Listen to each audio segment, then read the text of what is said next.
your concern for your child? Are they struggling long-term?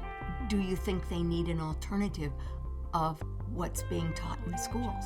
Are you open to an alternative of what's being taught in the schools? I'm Suki Stone.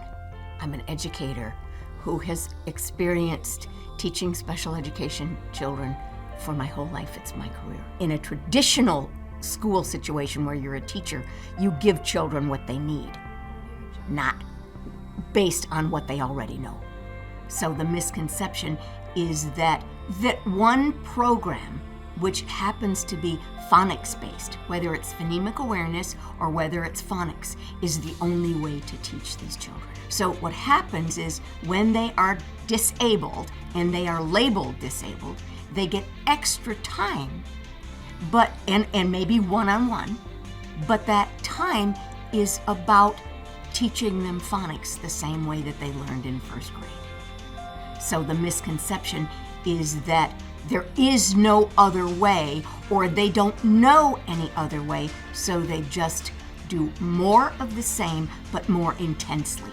I know that the children are frustrated, and I want to give them alternatives that they may not have had before. What you think you can say, what you say you can write, and what you write you can read.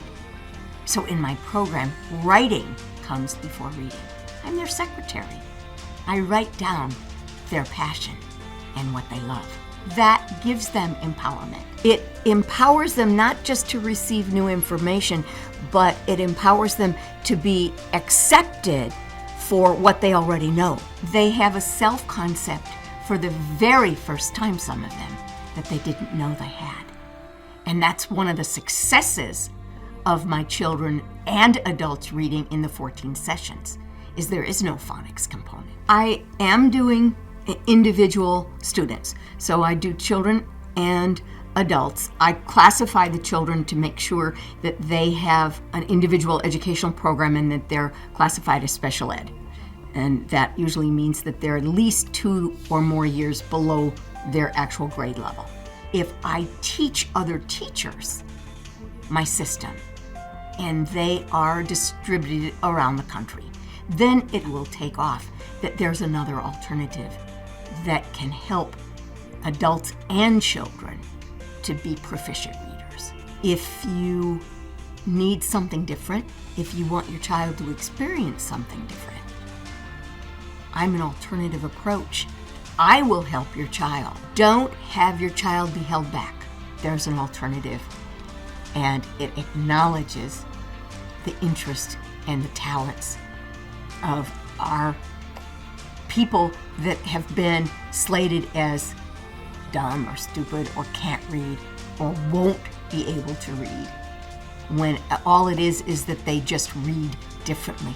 They just learn differently, and they need a different approach than the one that's traditionally being taught. We want to help the illiteracy rate in this country to actually stop the cycle of illiteracy in this country and around the world. And that has now become my mission.